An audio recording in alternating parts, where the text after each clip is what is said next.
Hi, ഞാൻ മുഹമ്മദ് ആഷിഖ്. ഇന്ന് വളരെയധികം സന്തോഷത്തിലാണ്. ഇപ്പോൾ ഞാൻ നിൽക്കുന്ന സ്ഥലം നമ്മുടെ വിവാ ടവർ ബാംഗ്ലൂരാണ് ഞാൻ നിൽക്കുന്നത്.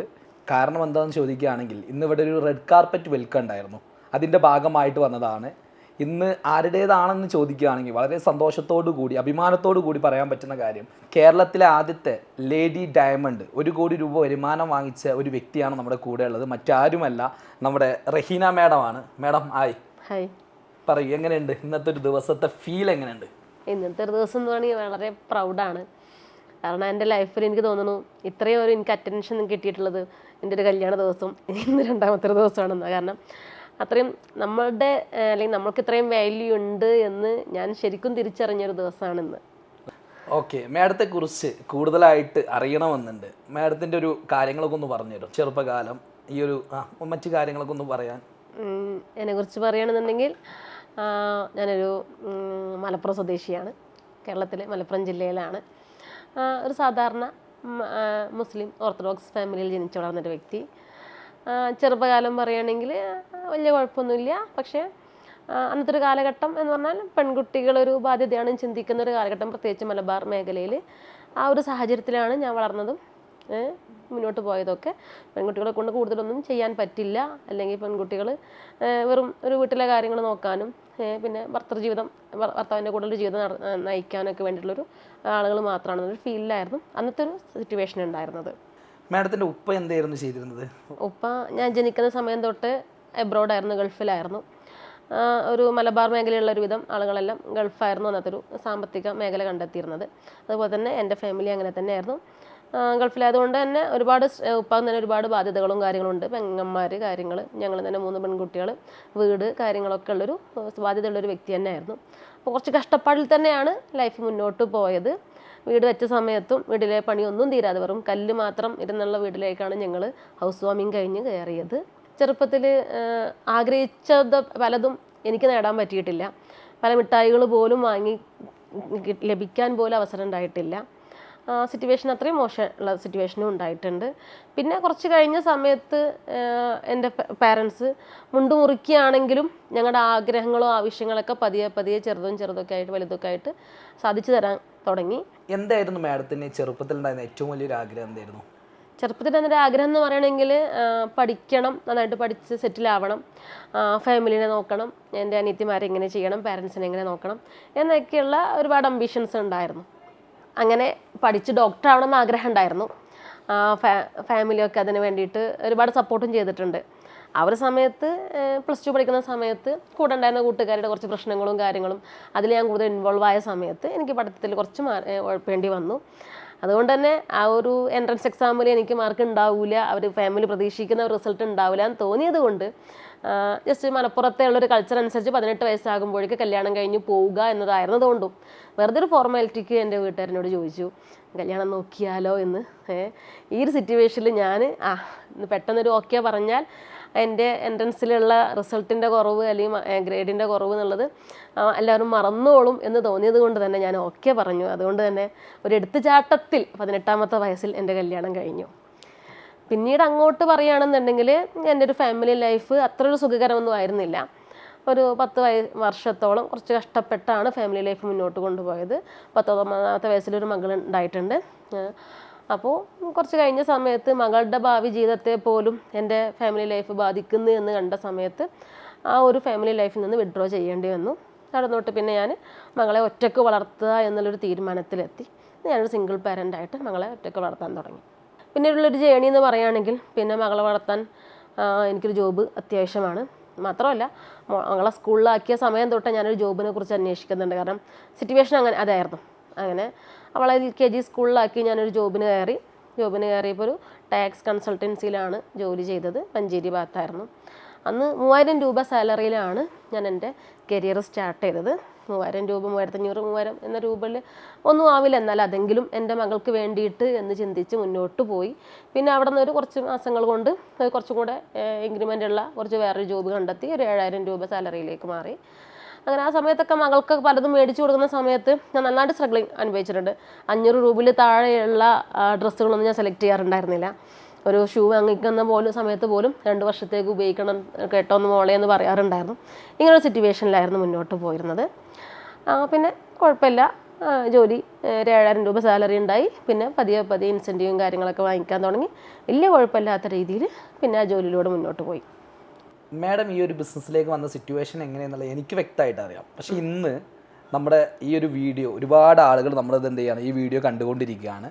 അവർക്ക് വേണ്ടിയിട്ട് മാഡം ഈ ഒരു ബിസിനസ്സിലേക്ക് വന്ന സിറ്റുവേഷനൊക്കെ ഒന്ന് ഷെയർ ചെയ്യാമോ? ഞാൻ ബിസിനസ്സിലേക്ക് വന്ന സിറ്റുവേഷനെ കുറിച്ച് പറയുകയാണെന്നുണ്ടെങ്കിൽ, ഒന്ന് ഞാൻ ചെയ്തിരുന്ന ഫേമിൽ എനിക്ക് ഒരുപാട് ടാർജറ്റുകളും കാര്യങ്ങളും പിന്നെ അവിടുത്തെ ഒരു രീതി എൻ്റെ എത്തിക്സിന് പോലും ബാധിക്കുന്ന രീതിയിലായപ്പോൾ ഞാൻ മടുത്ത് റിസൈൻ ചെയ്ത സിറ്റുവേഷനാണ്. അന്ന് എനിക്ക് സാലറി ഇൻസെൻറ്റീവ് ഒക്കെ അത്യാവശ്യം ഒരു 30,000 35,000 രൂപയൊക്കെ കിട്ടുന്ന സിറ്റുവേഷനിൽ പോലും എനിക്കൊരു മുന്നോട്ട് പോകാൻ കഴിയുന്നില്ല, മാനസികമായിട്ട് മുന്നോട്ട് പോകാൻ കഴിയുന്നില്ല എന്ന് കണ്ടപ്പോൾ ഞാൻ റിസൈൻ ചെയ്തതാണ്. അപ്പോഴാണ് സത്യം പറഞ്ഞാൽ ഈ ഒരു അവസരം ഉമ്മ വഴി എൻ്റെ കയ്യിലെത്തുന്നത്. ഉമ്മയാണ് ഈ ഒരു ബിസിനസ്സിനെ കുറിച്ച് ആദ്യം മനസ്സിലാക്കിയതും അതിന് ഞാനൊരു സപ്പോർട്ട് ഉണ്ടെങ്കിൽ ഉമ്മാക്കൊരു കോൺഫിഡൻസ് കിട്ടും എന്ന രീതിയിലേക്ക് ഈ ബിസിനസ്സിനെ കുറിച്ച് മനസ്സിലാക്കാനാണ് ഞാൻ ഈ ഫീൽഡിലേക്ക് എത്തിയത്. സത്യം പറഞ്ഞാൽ ഉമ്മയുടെ അപ്ലൈൻ ആയിക്കൊണ്ട് ഞാൻ അന്ന് ബിസിനസ് സ്റ്റാർട്ട് ചെയ്യുകയായിരുന്നു എന്നുള്ളതാണ് സത്യം. മാഡം പറഞ്ഞു ഓൾറെഡി ഞാൻ റിസൈൻ ഇട്ടു എന്നുള്ളത്. അപ്പോൾ റിസൈൻ ഇട്ട് നിൽക്കുന്ന സമയത്ത് എനിക്ക് തോന്നുന്ന ആ ഒരു സമയത്ത് മാഡം ഫ്രീ ആയിട്ട് നിൽക്കുകയായിരുന്നു. പക്ഷേ ഈ ഒരു ബിസിനസ് അവസരത്തെക്കുറിച്ച് ഞാൻ ആദ്യമായിട്ട് മാഡത്തോട് സംസാരിച്ച സമയത്ത് മാഡത്തിന് MLM എന്തോ അല്ലെങ്കിൽ നെറ്റ്വർക്ക് മാർക്കറ്റിംഗ് എന്താണെന്നൊന്നും അറിയില്ല. പക്ഷെ ആ സമയത്ത് മാഡം എങ്ങനെയാണ് ഈ ബിസിനസ് സെലക്ട് ചെയ്യാനുള്ളൊരു തീരുമാനം? ഞാനൊരിക്കലും എനിക്ക് ഡയറക്റ്റ് സെല്ലിങ്ങിനെ കുറിച്ചോ അല്ലെങ്കിൽ നെറ്റ്വർക്ക് മാർക്കറ്റിങ്ങിനെ കുറിച്ചോ എനിക്ക് യാതൊരു പരിചയമില്ല. അതുകൊണ്ട് തന്നെ അതിനെക്കുറിച്ചുള്ള നെഗറ്റീവ്സും എനിക്കില്ല. ആ സമയത്ത് അറിഞ്ഞാലല്ലേ അതിനെക്കുറിച്ച് നെഗറ്റീവ്സ് ഉണ്ടാവുള്ളൂ. ഞാൻ എന്തെങ്കിലും സ്വന്തമായിട്ട് ചെയ്യണം എന്നൊരാഗ്രഹം എനിക്കുണ്ടായിരുന്നു. കാരണം എനിക്ക് എൻ്റെ രീതിക്ക് എൻ്റെ എത്തിക്സിനനുസരിച്ച് മുന്നോട്ട് കൊണ്ടുപോകണമെന്നുണ്ടെങ്കിൽ ഞാൻ സ്വന്തമായിട്ട് ചെയ്താൽ എനിക്കതങ്ങനെ കൊണ്ടുപോകാൻ പറ്റും എന്നൊരു ഫീൽഡിൽ നിൽക്കുമ്പോൾ ഞാൻ പല ഫീൽഡും ശ്രമിച്ച് നോക്കിയിട്ടുണ്ട്. എനിക്കറിയാവുന്ന എല്ലാ ഫീൽഡും ശ്രമിച്ച് നോക്കിയിട്ടുണ്ട്. കാരണം നല്ല കോമ്പറ്റീഷൻ ഫീൽഡാണ് എല്ലാതും. മാത്രമല്ല നല്ല മുതൽ മുടക്കി ക്യാപിറ്റലൊക്കെ നന്നായിട്ട് മുടക്കേണ്ട സിറ്റുവേഷനുമാണ്. അപ്പോൾ ഇതിൽ അങ്ങനെ ക്യാപിറ്റലായിട്ട് ഒന്നും മുടക്കേണ്ട ആവശ്യമൊന്നുമില്ല. എന്നാൽ നമുക്ക് നമ്മുടെ ഓൺ ബിസിനസ്സായിട്ട് മുന്നോട്ട് കൊണ്ടുപോകാനും പറ്റും. അത്രയും ഞാൻ അതിനെക്കുറിച്ച് അന്ന് ചിന്തിച്ചിട്ടുള്ളൂ. എന്തായാലും എനിക്ക് ഡയറക്റ്റ് സെല്ലിനെ കുറിച്ചൊന്നും പരിചയമില്ലാത്തത് തന്നെ ഞാൻ ഈ ഫീൽഡിലേക്ക് ഫുള്ളായിട്ട് ഇറങ്ങി.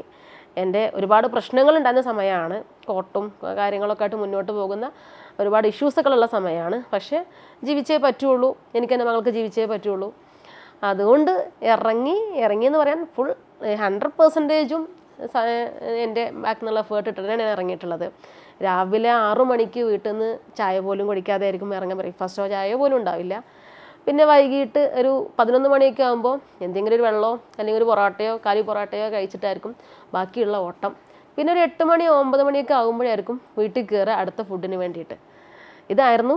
അതുകൊണ്ട് ഫുൾ എഫേർട്ട് ഇട്ടാൽ നമുക്ക് സാധിക്കാൻ പറ്റും എന്നാണ് ഞാൻ വിശ്വസിക്കുന്നത്. മാഡം ഈ ഒരു ബിസിനസ് അവസരം ഏറ്റെടുക്കുന്ന സമയം എന്ന് പറഞ്ഞാൽ പൊതുവെ ഇപ്പം നമ്മുടെ നാട്ടിലൊന്നും എന്തല്ല അത്ര കുറേ ലേഡീസ് ഒന്നും എന്തല്ല ഈ പല മേഖലയിൽ ജോലി ചെയ്യുന്ന ആളുകൾ പോലും അല്ല. എന്നാലും അപൂർവം പേരെന്ത് ചെയ്യുന്നുണ്ട്, ജോലി ചെയ്യുന്നുണ്ട്. പക്ഷെ അവരൊക്കെ ജോലി ചെയ്യുന്നത് ഒരു സ്ഥാപനത്തിൽ നിന്ന് ഒരു 4 ചുമരുകൾക്കുള്ളിൽ നിന്നുകൊണ്ട് ഒരു രാവിലെ എന്താ പറയുക ഒരു 10 മണിക്ക് പോയിട്ട് അല്ലെങ്കിൽ ഒരു 9 മണിക്ക് സ്റ്റാർട്ട് ചെയ്ത് ഒരു 5 മണി 5:30 ആകുമ്പോഴത്തേനും പോരുന്ന ലെവലിലുള്ള ജോലികളാണ് പല ആളുകളും ചെയ്യുന്നത്. അപ്പം മാഡം ഇതുപോലുള്ളൊരു മേഖലയിലേക്ക് ഇപ്പോൾ മാഡം തന്നെ പറഞ്ഞു 6 മണിക്കൊക്കെ ഇറങ്ങുമെന്നൊക്കെ പറഞ്ഞു, 6-7 മണി ആകുമ്പോൾ ഇറങ്ങുമെന്ന് പറഞ്ഞു. അപ്പോൾ ഇങ്ങനെയുള്ളൊരു മേഖലയിലേക്ക് മാഡം ഇറങ്ങിയ സമയത്ത് ആ ഒരു സമൂഹം എങ്ങനെയാണ് അതിനെ നോക്കി കണ്ടത്? നല്ല റിസ്ക് തന്നെയായിരുന്നു. കാരണം ആളുകൾക്ക് പൊതുവെ ഇന്നും ചിലപ്പോൾ അങ്ങനെയുള്ള ആളുകളുണ്ടാവും. പ്രത്യേകിച്ച് സ്ത്രീകൾക്ക് ഒരു 9 to 5 എന്നുള്ള ഒരു ജോലി സമയം, അതല്ലെങ്കിൽ അതിനുള്ളിൽ അത്തരം ജോലികൾ മാത്രം ചെയ്യുക. ചിലപ്പോൾ അതിൽ കുറഞ്ഞ സാലറികളെ ഉണ്ടാവുള്ളൂ, എന്നാലും ആ പരിമിതിക്കുള്ളിൽ നിന്ന് ജീവിക്കുക. ഇതൊക്കെയാണ് പലരും കാണുന്നത്. എന്നെ സംബന്ധിച്ച് ഈ ഒരു ഫീൽഡിലേക്ക് കടന്ന സമയത്ത് അതിന് ടൈം ലിമിറ്റേഷൻസ് വെക്കാൻ പറ്റില്ല. അതുപോലെ തന്നെ ഏതൊക്കെ ഏരിയയിൽ ചിലപ്പോൾ നമുക്ക് കവർ ചെയ്യേണ്ടി വരും, ചിലപ്പോൾ ഒറ്റയ്ക്ക് പല ഏരിയയിലും പോവേണ്ടി വരും. അതൊക്കെ നല്ല ബുദ്ധിമുട്ടുണ്ടായിരുന്നു. അതൊന്നും ഒരിക്കലും അക്സെപ്റ്റ് ചെയ്യുന്നുണ്ടായിരുന്നില്ല, പല ആളുകളും അക്സെപ്റ്റ് ചെയ്യുന്നില്ല. അതേപോലെ തന്നെ ഞാൻ എൻ്റെ ടീമിലേക്ക് കൊണ്ടുവരുന്ന ആളുകൾ പോലും അതൊക്കെ പോസിബിൾ ആണോ എന്ന് ചിന്തിച്ചിരുന്നു, അങ്ങനെ പറഞ്ഞിട്ടുമുണ്ട്. പക്ഷേ പിന്നീട് എൻ്റെ റിസൾട്ടുകൾ, എൻ്റെ അച്ചീവ്മെൻറ്റ്സുകൾ ഇത് ശരിയാണ് എന്ന് കാണിച്ചു തന്നു. അതിലൂടെയാണ് എനിക്ക് മറുപടി കൊടുക്കാൻ പറ്റിയിട്ടുള്ളത്. അങ്ങനെ ഒരു കാര്യം കൊണ്ട് ചോദിച്ചോട്ടെ, മാഡം നേരത്തെ തുടങ്ങിയ സമയത്ത് പറഞ്ഞു ഉമ്മയാണ് ആദ്യമായിട്ട് എന്ത് ചെയ്ത് ഈ ഒരു അവസരം കിട്ടിയത്. ഇന്ന് ഉമ്മ ബിസിനസ്സിലുണ്ട്. ഉമ്മ എത്ര രൂപ ഏകദേശം വരുമാനം വാങ്ങിച്ചിട്ടുണ്ട്? എൻ്റെ ഉമ്മ ഏകദേശം എൻ്റെ ടീമിൽ എനിക്ക് വളരെ പ്രൗഡായിട്ട് പറയാം, എൻ്റെ ടീമിൽ എൻ്റേത് കഴിഞ്ഞാൽ ഏറ്റവും കൂടുതൽ വരുമാനം ഇന്ന് മേടിച്ചിട്ടുള്ളത് എൻ്റെ ഉമ്മയാണ്.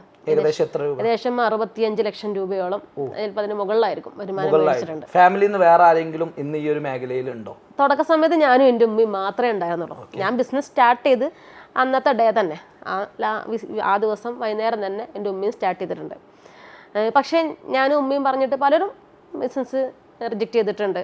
എൻ്റെ സ്വന്തം സിബ്ലിങ്സ് പോലും റിജക്റ്റ് ചെയ്തതാണ്. പക്ഷേ പിന്നീട് എൻ്റെ മാറ്റങ്ങളെയും ഉമ്മേൻ്റെയും മാറ്റങ്ങൾ കണ്ടിട്ട് എൻ്റെ സിസ്റ്റേഴ്സ് ഇപ്പോൾ എൻ്റെ കൂടെ ബിസിനസ് ചെയ്യുന്നുണ്ട്. ഒരാൾ റൂബി എക്സിക്യൂട്ടീവ് എന്ന റാങ്കിലാണ്, ഒരാൾ സ്റ്റാർ ഫണ്ടർ എന്ന റാങ്കിലാണ്.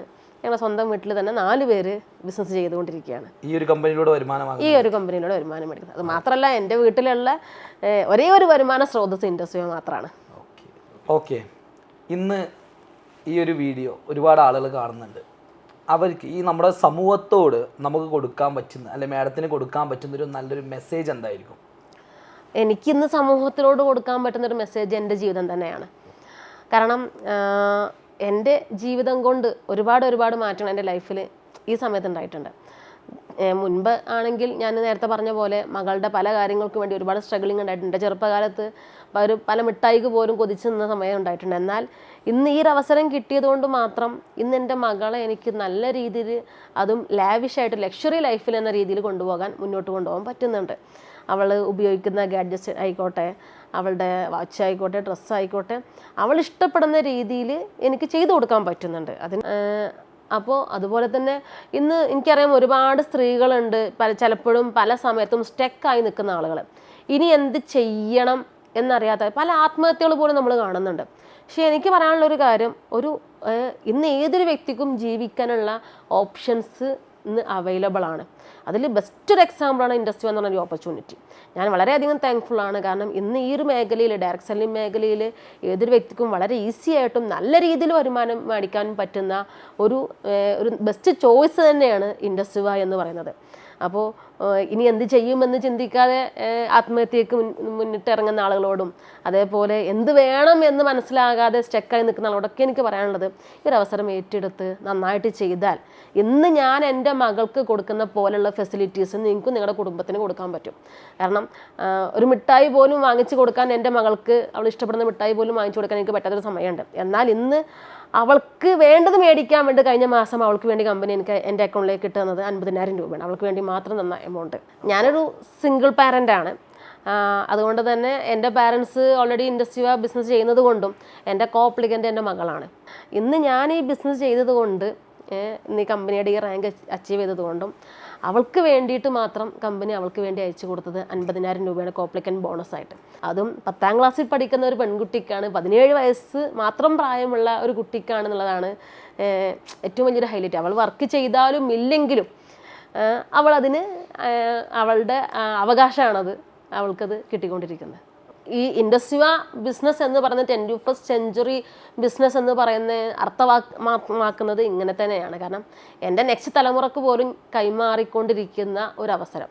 ഞങ്ങളുടെ ജനറേഷനിൽ നോക്കുകയാണെങ്കിൽ 3 ജനറേഷൻ, എൻ്റെ ഉമ്മ ഈ ഇൻഡസ്ട്രി കൂടെ വരുമാനം മേടിക്കുന്നുണ്ട്, ഞാൻ വരുമാനം മേടിക്കുന്നുണ്ട്, ഇന്നത് എൻ്റെ മകളും വരുമാനം മേടിക്കുന്നു. അപ്പോൾ ഇത് തന്നെയാണ് എനിക്ക് ഓരോരുത്തരോടും പറയാനുള്ളത്. നെക്സ്റ്റ് ജനറേഷനിലേക്ക് പോലും കൈമാറാൻ പറ്റുന്ന ഒരു അവസരമാണ് ഈ ഇൻഡസ്ട്രി എന്ന് പറഞ്ഞാൽ ഈ ഒരു വലിയൊരു ഓപ്പർച്യൂണിറ്റി നമുക്ക് എല്ലാവർക്കും പകർന്നു തരുന്നത്. ഞാനിന്ന് വളരെയധികം ഹാപ്പിയാണ്. കാരണം ഒന്നാമത് റെഡ് കാർപ്പറ്റ് കഴിഞ്ഞു, അതിൻ്റെ കുറച്ച് ശേഷം നമ്മൾ എന്ത് ചെയ്തു, കുറച്ച് സമയം നമ്മൾ സംസാരിച്ചു.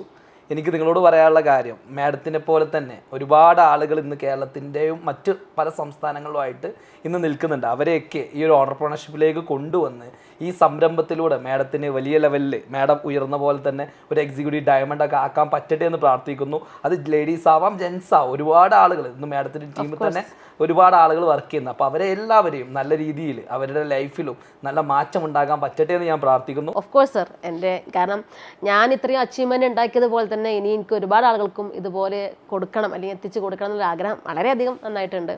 ഒരുപാട് ആളുകളിലേക്ക് ഞാൻ ഈ അവസരം കൊടുക്കാനും അവർക്കൊക്കെ ഇതുപോലെയുള്ള അച്ചീവ്മെൻറ്റ്സുകൾ ഉണ്ടാക്കി കൊടുക്കാനും ഞാൻ തന്നെ മുന്നോട്ട് പോവുകയാണ്. ഇന്ന് മാസം ഒരു 500 രൂപ പോലും, ഒരു നിസ്സാരമായുള്ള 500 രൂപ പോലും സ്വന്തമായിട്ട് വരുമാനം വാങ്ങിക്കാത്ത, എത്രയോ നല്ല രീതിയിൽ പഠിച്ച് കല്യാണത്തിന് ശേഷമോ അല്ലെങ്കിൽ മറ്റെന്തെങ്കിലും കാരണങ്ങളുണ്ടോ സ്വന്തമായിട്ടൊരു 500 രൂപ പോലും വരുമാനം വാങ്ങിക്കാത്ത എത്രയോ പേര് ഇന്ന് നമ്മുടെ ചുറ്റുഭാഗത്തുണ്ട്.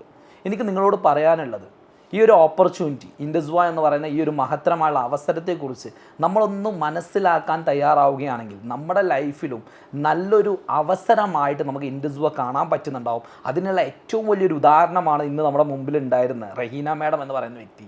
അപ്പോൾ എനിക്ക് നിങ്ങളോട് ഓരോരുത്തരോടും പറയാനുള്ളത്, അപ്പോൾ ഇതിനെക്കുറിച്ച് മനസ്സിലാക്കാൻ നിങ്ങൾ ഓരോരുത്തരും തയ്യാറാവുക. റഹീന മാഡം, വളരെയധികം സന്തോഷമുണ്ട് ഇന്നത്തെ കുറച്ച് സമയം നിങ്ങളുമായിട്ട് ചിലവാക്കാൻ പറ്റിയത്. Thank you so much. Wish you all the best madam. Thank you.